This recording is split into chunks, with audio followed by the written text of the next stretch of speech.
নমস্কার দর্শক, সংবাদ বিভাগের গুরুত্বপূর্ণ সংবাদে আপনাদের সকলকে স্বাগত। আমরা প্রত্যেক দিনের মতন আজকেও একটি বিশেষ এবং গুরুত্বপূর্ণ সংবাদ আপনাদের সামনে তুলে ধরবো। মমতা ব্যানার্জির কিন্তু একেবারে মাথায় হাত। শুধু মমতা ব্যানার্জি নয়, অভিষেক ব্যানার্জিও কিন্তু চিন্তিত। শোনা যাচ্ছে কালীঘাটে বাড়িতে তারা বারবার করে মিটিং করছেন।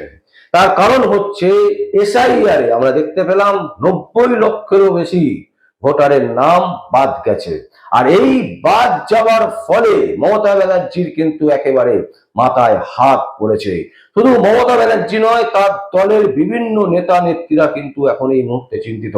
আজকের যদি খবরের কাগজ পড়ে, আনন্দবাজার পত্রিকা, সেখানেও দেখতে পাচ্ছি যে 90টি আসন আছে। যে 90টি আসন নিয়ে কিন্তু মাননীয় মুখ্যমন্ত্রী মমতা ব্যানার্জিরা চিন্তিত।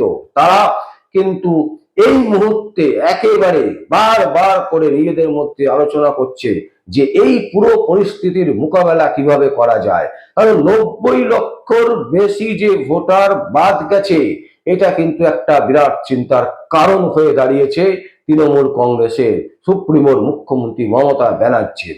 এবং আমরা যদি দেখি যে শুধু যে এই 90 লক্ষ ভোট বাদ গেছে সে তো ঠিক আছে, কিন্তু তার সাথে সাথে নির্বাচন কমিশন বারবার করে যেভাবে তারা কথা বলছেন, যেভাবে তারা চেষ্টা করছেন ভোট করাবার, তাতেও কিন্তু মুখ্যমন্ত্রী মমতা ব্যানার্জি চিন্তিত।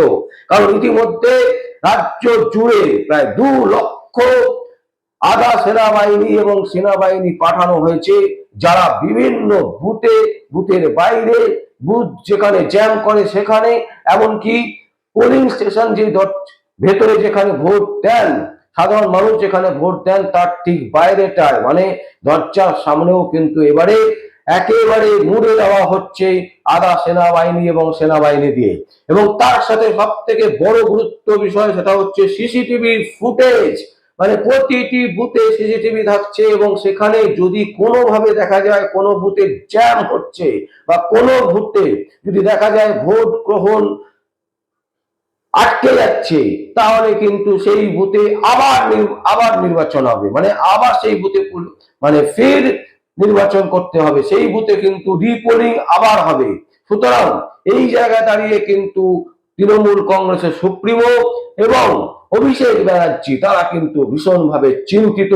তারা কিন্তু ভাবছে যে কোন প্ল্যানিং করলে, কোন প্ল্যানিং এ এগোলে এই বঙ্গে তারাই থেকে যাবে,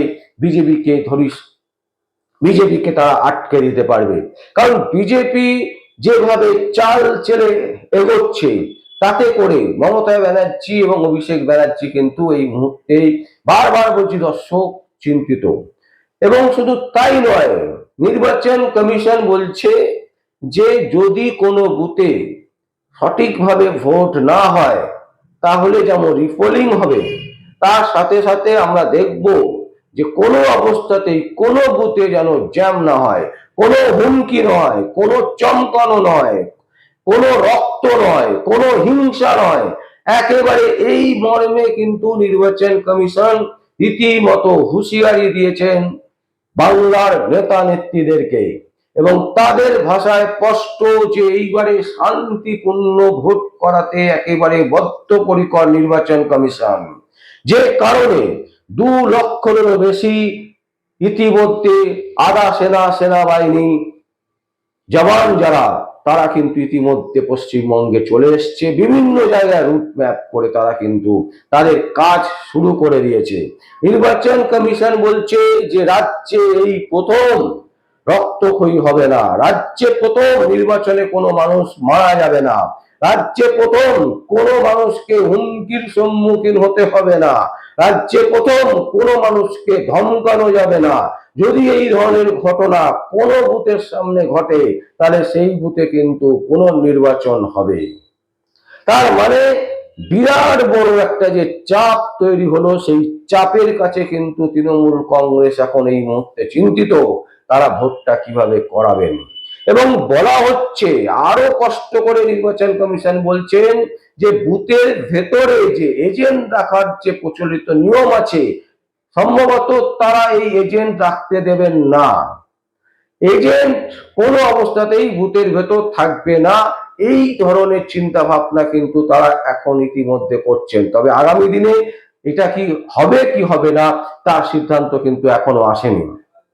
তবে যে জিনিসটা আমরা বুঝতে পারছি, যেভাবে অমিত শাহ, প্রধানমন্ত্রী নরেন্দ্র মোদী বারবার করে রাজ্যে আসছেন এবং তৃণমূল কংগ্রেসের বিরুদ্ধে তোপ দাগছেন, এবং শুধু তাই নয়, আমরা দেখছি শুভেন্দু অধিকারী একের পর এক জায়গা ঘুরে বেড়াচ্ছেন, সজল ঘোষ, তাপস রায় যেভাবে রাস্তায় নেমে একেবারে ভোটের প্রচার করছেন, তাতে কিন্তু মানুষের যে স্ট্র্যাটেজি সেটা কিন্তু অনেকটা ঘুরে যাওয়ার সম্ভাবনা প্রবল। মানুষ কি ভাবছে এই মুহূর্তে রাজ্যে বোঝা খুব শক্ত হয়ে উঠছে, কারণ তৃণমূল কংগ্রেসের যে মিছিল, সেই মিছিল দেখার পর আবার যখন বিজেপির মিছিল বেরোচ্ছে, সেই মানুষই বিজেপির মিছিলে গিয়ে তারা হাত মেলাচ্ছে। মানে পরিষ্কার ভাবে কিন্তু রাজ্যের যে চালচিত্র ভোটে সেটা কিন্তু বোঝা যাচ্ছে না। কিন্তু নির্বাচন কমিশন যেভাবে তৃণমূল কংগ্রেস মানে রাজ্য সরকারের ওপর প্রেসার তৈরি করেছে, এবং যেভাবে একেবারে স্পষ্টত মানে ক্ষমতা, নির্বাচন কমিশনের যে ক্ষমতা, সেই ক্ষমতাকে প্রয়োগ করছে, তাতে করে কিন্তু মমতা ব্যানার্জি এবং অভিষেক ব্যানার্জিরা চিন্তিত। তারা যেটা সূত্র দাবি করছে, পরিষ্কারভাবে তারা বলছে যে তারা নাকি বারবার করে এই বিষয়ে আলোচনা করছেন, শীর্ষস্থানীয় নেতা নেত্রীরা তারা কিন্তু বারবার করে চিন্তা করছেন যে তাদের স্ট্র্যাটেজি কি হবে, ভোটের সময় তারা কিভাবে ভোটটা লড়বেন, এবং এই যে প্রচার, এই প্রচারে তাদের কিভাবে মানে মানুষকে তাদের দিকে নিয়ে আসবে, সেই সমস্ত বিষয় কিন্তু বারবার করে আলোচনা চলছে, বারবার করে আলোচনা হচ্ছে। কিন্তু মমতা ব্যানার্জিকে যেভাবে চারিদিক থেকে বেঁধে ফেলেছেন নির্বাচন কমিশন, তাতে করে কিন্তু মমতা ব্যানার্জি মানে পা বের করিয়ে, পা বেরিয়ে, মানে নিজে থেকে হেঁটে বেরিয়ে তিনি ভোট লড়িয়ে এবং ভোটে জিতিয়ে আনবেন, এটা কিন্তু তিনি নিজেও কিন্তু দাবি করতে পারছেন না, কারণ পুরো সিস্টেমটাকে নির্বাচন কমিশন একেবারে বেঁধে দিয়েছেন। প্রথম হচ্ছে যে 2 লক্ষ, এবং পরিষ্কার বলছে যে পুলিশ, রাজ্য পুলিশ, কলকাতা পুলিশ, মমতা ব্যানার্জির যে সমস্ত পুলিশরা আছে, তারাও যদি দেখা যায় যে পক্ষপাত দুষ্ট কাজ করছে, সঙ্গে সঙ্গে কিন্তু টার্মিনেটেড হয়ে যেতে পারে, সাসপেন্ড হয়ে যেতে পারে, অথবা বদলি হয়ে যেতে পারে। মানে এবং দেখা গেছে যে রাজ্যে কিন্তু একের পর এক পুলিশ অফিসার থেকে শুরু করে, কমিশনার থেকে শুরু করে এক জায়গা থেকে আরেক জায়গায় বদলি হয়ে গেছে।